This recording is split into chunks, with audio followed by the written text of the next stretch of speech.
Good morning. Thank God it's Friday. It's good to have you join us on Nigeria Now, showing on your digital first Pan-African news network, TOS Television. My name is Merciful Ajinomo.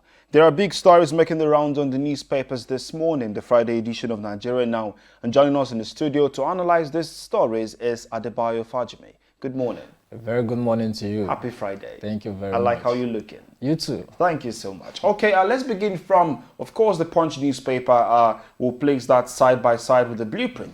On Blueprint, it says, Tinubu opens up. Without me, Buhari won't be president. Of course, that's a Blueprint account of the event. On the Punch, Tinubu says, I brought Buhari out of political retirement, assisted him to emerge president. We have a couple of writers there, but what do you make of this statement, really? Even if, of course, there may be some undertone of, I have to do this because I assisted the previous sitting president. In life, nobody achieves success as a loner. We all need to rely on each other or one another, as the case may be, to achieve whatever dream or aspiration you have in your heart. If you look at the victory that the APC had in 2015, we can not underrate or underestimate the input of the national leader of the party, Asiwaju Bola Tinubu. Because if you look at President Muhammadu Buhari, since he started pursuing this presidential ambition, he has never made any reasonable thing out of it, even though it was popular and it's still very much popular in the northern part of the country.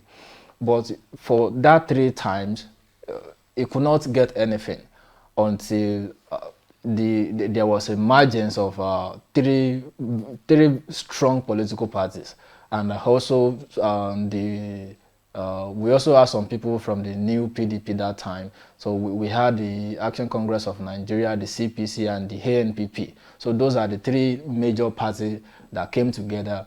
And come to think of it, President Muhammadu Buhari was very popular in the northern part, even though in those elections it's always coming either second or third, but it could not make anything out of the southwest of the country. So when they came together, there was a very strong collaboration between the north and the south. And despite the fact that President Muhammadu Buhari is a very popular candidate, you still have somebody who has a deep pocket to force the base to sponsor most of these moves, here and there.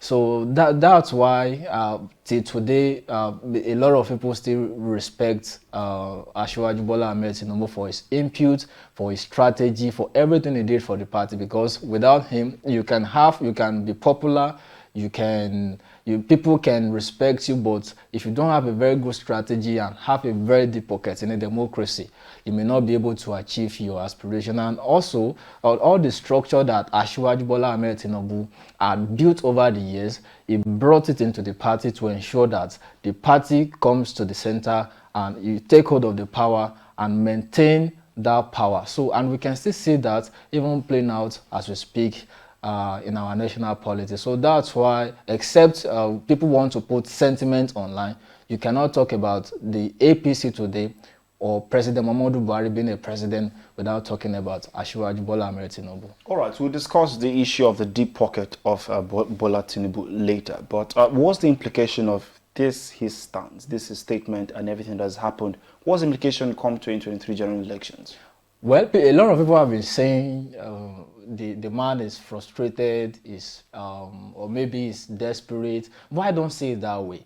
If somebody has done something good for you, and some people are trying to make it look as if, don't forget, there were times when the panel chairman of the APC, Chief Bisi Akande, released his book. He said a lot of things about the emergence of how vice president became, how he was picked as a vice president. There are a lot of rumors concerning his emergence. But Baba Akande said no. This is what happened. And we can see from another camp of the vice president debunking what was written.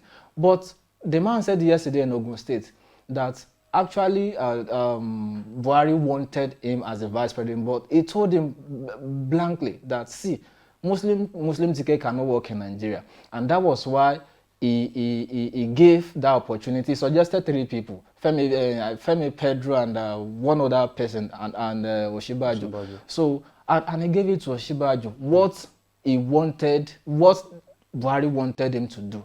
And of course, we can see. So, if people from vice president's camp have not been saying all manner of things, I want to believe he wouldn't have said it. But even if he said it, of course, if it is true, I want to believe if somebody has done something good for you and they said it openly, you should be able to acknowledge it, depending on the context, in which the people say what he said he has done for you. So if truly he has done it and is in the public place, I don't think there is anything bad in that. I'm very sure that it's still not going to affect his emergence if truly he knows how to play his politics and put together all the structure to achieve his aspiration. All right, of course, that's on the Punch newspaper and Blueprint newspaper, the big stories there. On the Daily Times, the big story, Buhari wouldn't have become president if not for me, Tinubu boast. Of course, that story comes again on the Daily Times. Friday leadership, big story, flag bearer, tension in APC as governors plot to oppose PMB's choice. Let's look at the Nation newspaper. Akeredolu says why APC must rotate power to retain power.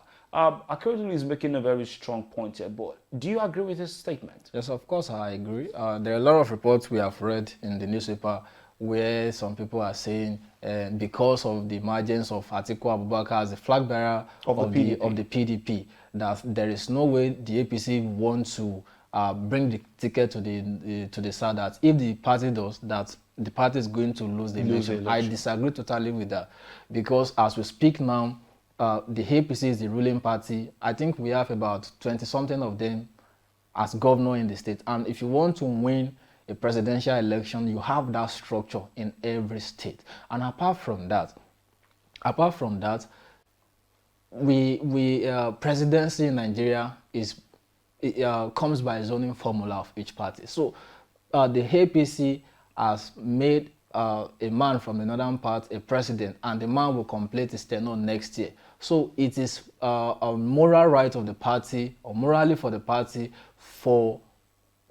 to zone it back to the South, because if the party refuses to do that, it's going to be an injustice, because it is not only the structure of the party, it's not the only northern structure that makes the party. It is the structure from the north and from the south. And if, because somebody from the opposition party is coming from the northern part, no doubt about the fact that we have the voting bloc from the north. If you are talking about the largest voting bloc in the country, you talk about Kano, Borno, Kaduna, and a few states in the northern part. But at the same time, they also need the contribution, the input of the southern part to make things work. So if they ever try to do anything contrary to what the southern governors has been canvassing for, is going to be a very problem for the party. So I believe so strongly, against what people have been saying, I still maintain it, and by the time this is done, I will still come here and I will still affirm what I've said, that the APC will never try to zone the party ticket to the northern part. All right, of course, that's on that newspaper there. On Nigerian News Direct, APC presidential primary delegates to vote candidate capable of solving power, economy, security, other challenges. That's on the Nigerian News Direct paper. Our national economy says restrictive trade policies threatening Nigeria's 2030 poverty reduction goals from the World Bank. Of course, that's on the Nation newspaper there. Nigerian Tribune, big story, rotate power to South to retain presidency, Akeredolu tells APC. Besides that, just underneath we see a story in Kaduna there. Families of Kaduna trained victims mark 65 days in captivity. That's on page 27. A very sad story. It was as if it was just a couple of days or weeks ago, and now they're marking 65 days. That's more than 2 months. How do you react to this story? It's very sad, and despite the fact that we still have some of our people in captivity, Most of our leaders are carefree. They are not showing the needed concern to the people, and that's very bad. So we will continue to tell our leaders, and we'll continue to do whatever we can to hold them accountable to do what they need to do. But it's very, very bad. All right, that's on that newspaper right there. Don't forget, you can always stay updated on our website, www.tostvnetwork.com, and our social media handle on all platforms, Instagram, Twitter, and Facebook is at TOSTV Network. Many thanks to the boy for joining us today. Thanks for having me. And thank you, viewers. Don't forget to have a wonderful weekend. We come your way again on Monday next week. My name is Merciful Ajinamo. Stay safe.